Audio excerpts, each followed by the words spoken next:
Hi everyone, today I thought I'd do something a little bit different and talk about my most loved rose-based fragrances. Now I'm quite fussy when choosing a rose fragrance to add to my collection because me and the note just do not seem to get along. I either love rose with patchouli or paired up with oud or a gourmand type of rose. So I can't tolerate soliflor types of rose. So that's soliflor means when the perfume will actually smell that like a particular note. So if you've got a rose soliflor, that will smell only of roses, mainly anyway. And I can't stand rose soliflor perfumes. So yeah, I'm a little bit fussy when it comes to my favorites. And I'm going to show you which ones I've chosen. So I think I've got like 13 maybe or 14. Let's see. I'll get started right away. So sitting at number 13, we have Early Roses by Cabanel. This fragrance was launched in 2010 and the nose behind it is Jean-François Lati. Early Roses is considered to be a floral fragrance with notes of rose, pink pepper, jasmine, amber, woody notes, musk and watery notes. It is simple, fresh, playful, with an early morning dewy kind of rose to it. The scent is pleasant and safe enough to wear daily and suitable for any type of age group. I find this fragrance to be perfect in hot weather as the heat brings out the freshness and greenness of this fragrance. Whenever I wear this scent, it makes me feel like I'm floating on air. And you can find this fragrance at €115 from the official website, and they do send internationally, so that's a good thing. At number 12, we've got Westside by Bond Number 9. This fragrance was introduced in 2009, and the perfumer is Michel Almeyrac. And I will mention him a few times because I seem to like this creator. The thing I love most about this perfume is the way it sits on my skin. The scent itself is a boozy vanilla rose gourmand and has such a beautiful warmness to it. It actually feels like I have a second layer of clothing on my body. It is quite powdery and leans to the feminine side, but I'm not saying men can't wear it. If you like it, wear it. But it is a little bit sweet and feminine. Westside is not a serious type of fragrance. It's rather sweet, playful and delicious. It's very long lasting and projects beautifully. Prices vary on this one because you can find them on sites like Fragrance Net or Fragrance X or Strawberry Net, and sometimes they have deals, so not sure about prices on this one. Next up we have Fille, une rose de Kandahar by Taur Perfumes, a unique fragrance by Andy Taur. It came out in 2013 and I remember it being a huge hit and selling out instantly at the time. What's special about this fragrance is that it can't be purchased whenever you feel like it, because the rose oil that is used in this composition is quite rare and unique. It's produced in Nangarhar in Afghanistan, so you can imagine how hard it would be to obtain this high quality rose oil. So every now and then the company lets everyone know when there's a new batch of this available. Sorry, my voice is cutting out because I'm a little bit sick. When this batch is available. Now the scent is just beautiful. The rose is pure and authentic, and it is somewhat prominent on my skin, but because there are other notes that combine so well with it, it becomes hard for me to only detect the rose. Otherwise it would never have worked for me. The other notes include apricot, cinnamon, almond, tobacco, vanilla, which are the main notes that I smell in this. There are more notes, but they're the main ones that I can smell mingling around with the rose. So it's rosy with a fresh kind of quality to it, and it's fruity and spicy at the same time. So it's got a few things going on, but it's like a delicious, nice, kind of fresh, sweet.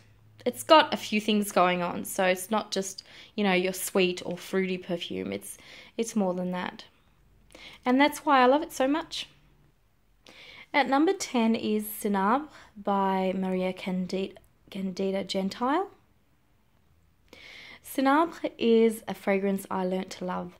Initially, I purchased this without trying it, so I didn't know what I was in for until I received it. When I first sprayed it on, I was really surprised at how strong the rose was.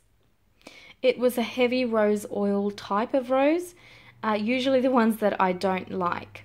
But what made me love this fragrance is the vanilla and the resins and the spice, which play a big role in it. The quality of this fragrance is superb. I can't really detect individual notes because it is blended beautifully, and because it's quite powerful and potent, you do sort of smell the notes as a one huge note, if you get what I mean. So the rose is gingery, vanilla-y, spicy and very sweet.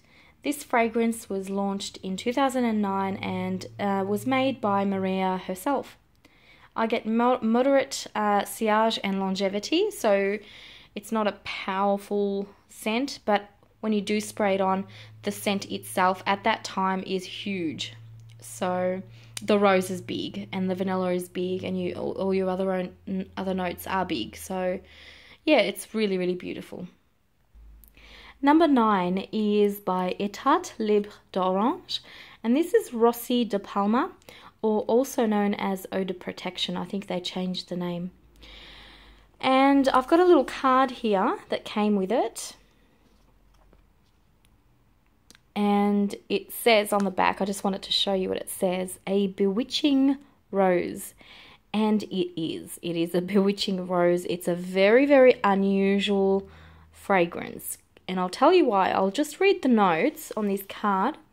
Ginger, black pepper from Madagascar, rose of Bulgaria, bergamot, jasmine, benzoin, patchouli, blood accord, incense, and cacao.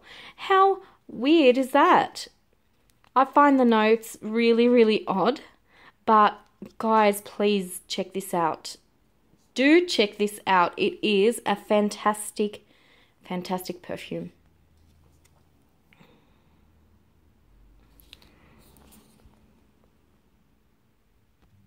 I'm actually wearing this today, and on my skin, it's very cold and crisp and spooky, but not in a dark way. It's kind of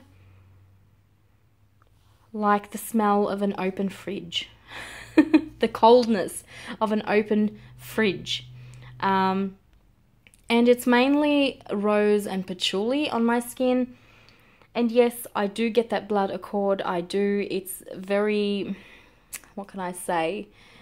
It's not your fresh cut blood. Like if you've cut your skin and then you smell your blood or your nose bleeding. It's not that type of blood. It's more of your hospital type of everyone's sick there having blood transfusion type of blood. But it's not disgusting. It's actually very subtle, and it just blends in perfectly. And the rose here is absolutely gorgeous. Stunning rose. So do check this out. I know that they sell them in Sephora. Sorry, not Mecca, Sephora in Sydney here in Australia. So it's a very nice one. Do check it out. Next up, we have Paestum Rose by Eau d'Italie. This beauty came out in 2015, so it's relatively new, and the perfumer is none other than Bertrand Duchaufour. This is a gorgeous incense rose with a dark quality to it. I can totally imagine this fragrance to be a signature of a gothic woman or man. Every time I wear it, it transports me to a dark, starry night in an ancient place of worship, with the chill of the wind bringing a cold shiver down my spine. So it gives me that type of feeling. So it's got this spooky side to it. And to sum up this fragrance in one sentence, I would probably say that Paestum Rose is a dark and mysterious, smoky incense, medieval and gothic rose. Cold, spooky and brutal. And I just wanted to mention, it's not really a cold fragrance. It's actually warm, but cold at the same time because of this the darkness of the rose. It's really spectacular. I absolutely love this fragrance. So if you were ever to visit the graveyard at night, this is the fragrance to wear. Next is this gorgeous one by L'Artisan Parfumeur. This is Voleur de Roses. This fragrance was launched in 1993, and the nose behind it again is Michel Elmeyrek. I must say that he has done an excellent job creating this unique scent. Voleur de Roses smells of wet earth, fallen autumn leaves, rain-drenched rich soil, and dark red velvety roses. There is also patchouli and lots of it. A smoky, earthy patchouli and an overripe plum note to break up some of the dirtiness, with a hint of sour fruity sweetness from the plum. This fragrance is absolutely seductive. It's enchanting. It's like smelling a rose come back to life after a rainstorm. It basically smells like damp, wet, velvety rose petals on a bed of dense soil and shrubs of earthy patchouli. I absolutely love it. At number 7 is Cafe Rose by Tom Ford. Oh my goodness, I absolutely adore this fragrance. Cafe Rose is a realistic rose with a cafe vibe and some spice. The notes are saffron, black pepper, May rose, Turkish rose, Bulgarian rose, coffee, incense, amber, sandalwood, and patchouli. So it contains quite a few different kinds of roses, and it does smell that way. So the dominant note in this fragrance is obviously rose, but it's not just your one red rose. It's all these beautiful roses combined together, making a beautiful, beautiful new type of rose. And although the coffee note is not pronounced, but there is a certain feeling you get from this fragrance, which is basically like sitting in a busy city cafe, sipping on a hot cafe latte, reading the paper. In the middle of the table, there's a vase with a selection of pink, red, and white roses, and you lean over to smell the bunch. And what you smell is a mixture of sweet and tangy roses with some of the fumes coming from the kitchen cafe, the steam of everyone's creamy coffee cups, and the warm atmosphere around you. So that's the feeling you get when you smell Cafe Rose. It's a modern take on a strong rose-based perfume.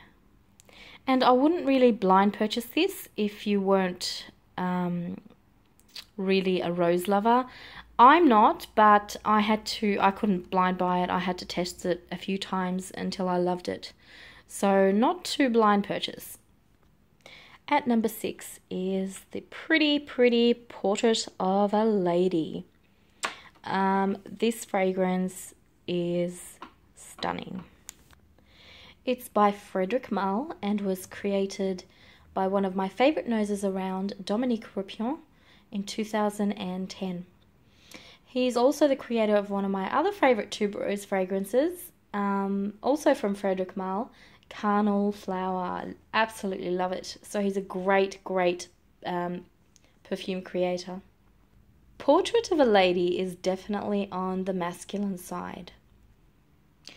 Although I absolutely love the name, but I find this fragrance to be quite unisex. The scent itself is dark and powerful. It's a combination of peppery spices, sensuous rose, intense patchouli with balanced incense and musk. There are also 2 tarty fruits in this brew, blackberry and blackcurrant, which not only add some sweetness to the scent, but also more darkness and a little bit of some sourness to it. Now, when we say Portrait of a Lady, what lady are we really talking about here?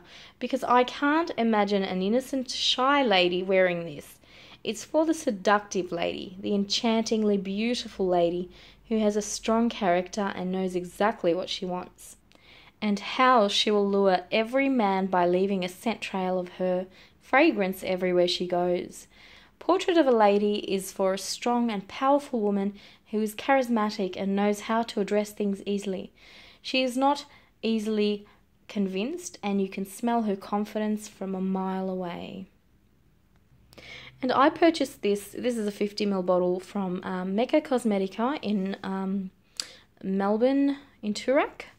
And the price is still on the box. So it's $252, and that's for the 50ml bottle. So you can get the Frederic Malle range from Mecca Cosmetica here in Melbourne or Sydney or wherever, whichever state in Australia.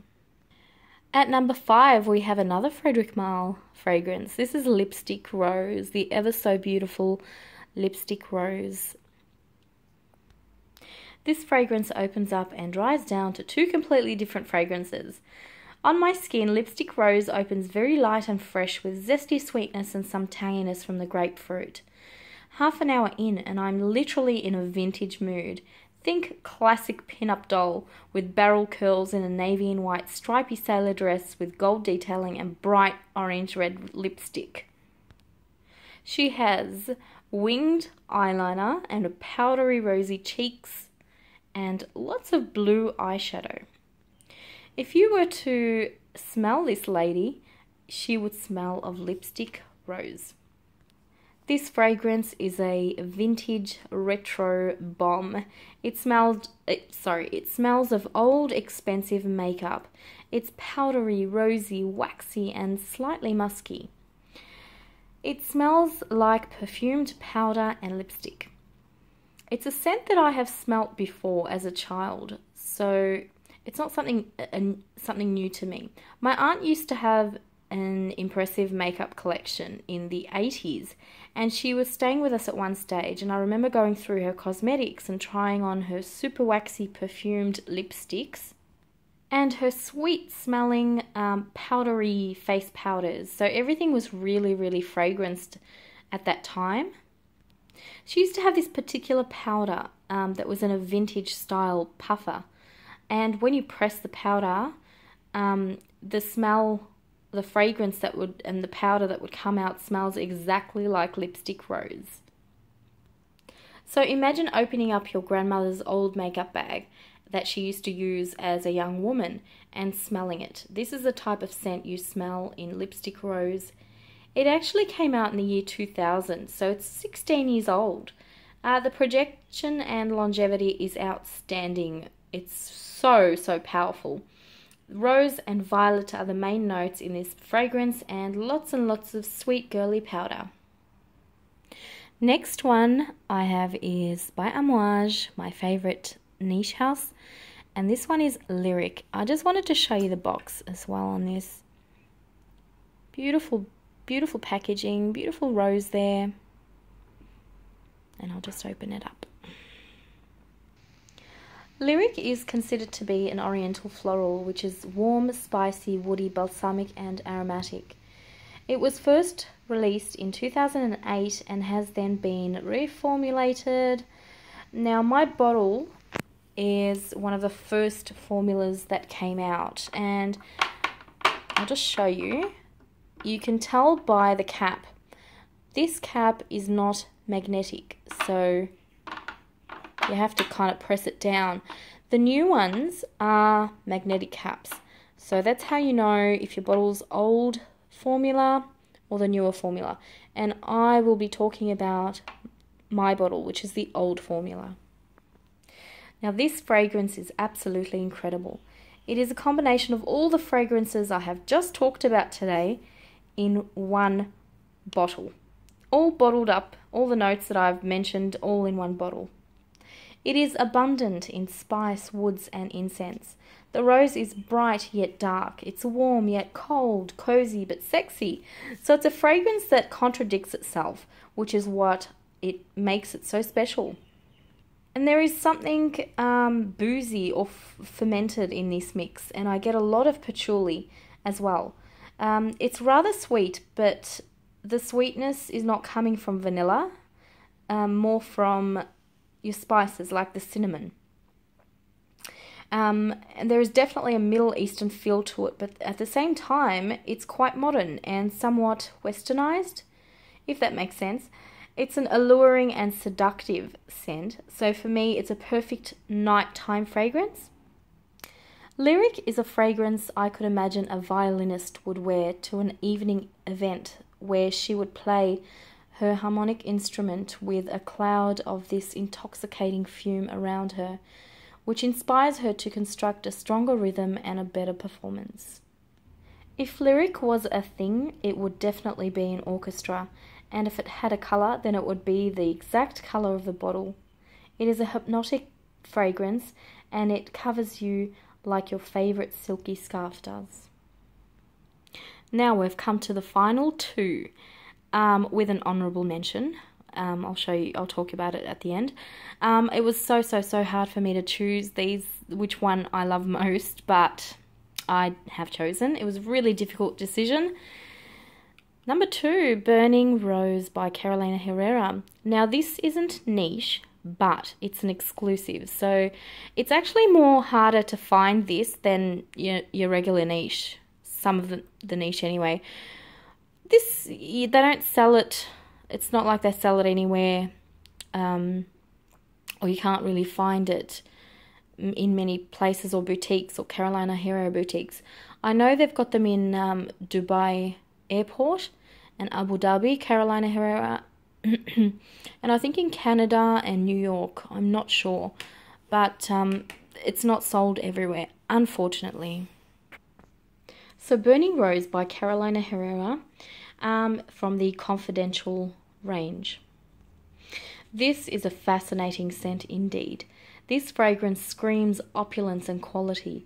It's considered to be a Chypre Oriental floral, and was brought out in 2015. Imagine soaking some cinnamon bark in the most exquisite Damascena rose oil, adding fresh ginger, black pepper, myrrh, and patchouli leaves, then lighting up some incense sticks and burning all the ingredients together. Can you imagine the smell of smoke that this combination will create? It is truly captivating and really elegant scent. Luxurious, romantic, and enchanting. The only downside, as I mentioned, is it's very hard to obtain. But if you see it anywhere, please do try it. It's so worth it, like tracking it down or getting someone to get it for you from overseas, because that's how I got this line. And I think I paid about 366 Australian dollars for Burning Rose, and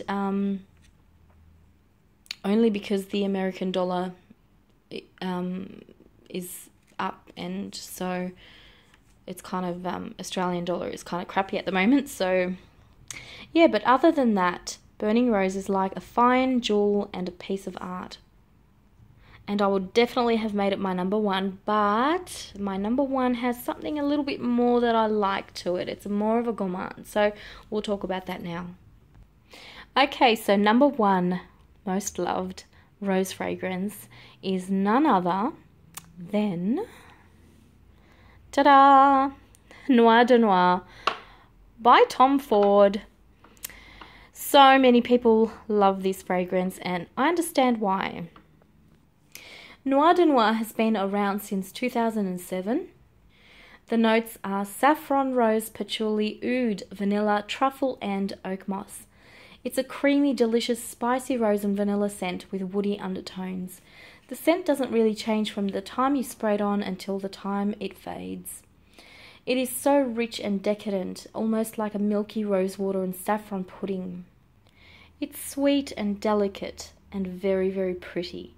I find that the patchouli, oud, and oak moss deter this fragrance from being completely labelled as gourmand. So I should mention that I can't really detect any oud in Noir de Noir. So if you're wondering if this is your typical rose and oud combination, no, definitely not. This is not rose and oud, guys. I can't even smell the oud in this. It's more of a vanilla and rose. It's the type of scent that once you spray it on your wrist, you go back and forth smelling it over and over again. It's just so addictive. If I could create a dessert based on this fragrance, it would definitely be a buttery pastry filled with creamy vanilla and white chocolate custard, drenched in rosewater syrup and shavings of truffle. It would be served hot on a wooden plate, decorated with young pink and white crystallized rose petals and a couple of raspberries and more truffle on top. It is absolutely delicious. And you can actually buy this from Tom Ford, the Tom Ford counter in David Jones. I think I paid $298 for the 50ml bottles. Check it out, guys. It's my favorite rose scent. Gorgeous stuff. So these were my absolute favorite rose-based perfumes. I really hope you've enjoyed this video, guys. Before I leave, I'm just going to mention one last one that I absolutely adore and I will be purchasing a bottle of. It's the Sospiro Guardacina. This fragrance is gorgeous, gorgeous, gorgeous. It's a spicy, masculine type of rose with lots and lots of incense. So, as I said, I absolutely adore it, and it lasts a long time, projects really well, beautiful fragrance, quite expensive, but it's so beautiful. And I just thought I'd mention that because I absolutely love it. But I hope you've enjoyed this video, and tell me what rose fragrances you love. I would love to know. Maybe I can find another love. Until then, guys, I'll catch you next time. Bye-bye.